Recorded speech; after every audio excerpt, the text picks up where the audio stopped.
Now in those days, chemists believed that the shiny form of metals was not the elemental form. Iron, for example, was believed to be a combination of rust and phlogiston, and it was rust that they thought was the element. Now with that in mind, in 1774, a man named Joseph Priestley did an experiment in which he believed he discovered a way of subtracting phlogiston from the atmosphere. And Priestley believed that he could remove phlogiston from the atmosphere by using mercury. Now mercury is unique from other metals in two ways.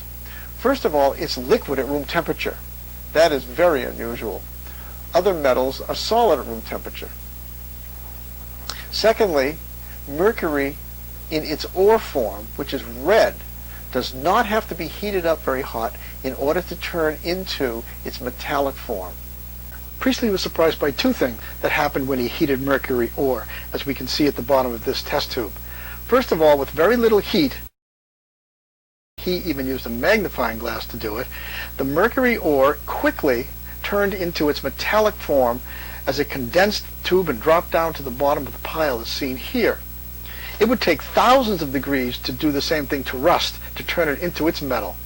Secondly, he noticed that the reaction produced a large amount of mysterious gas, which he collected much like here in the test tube on the left.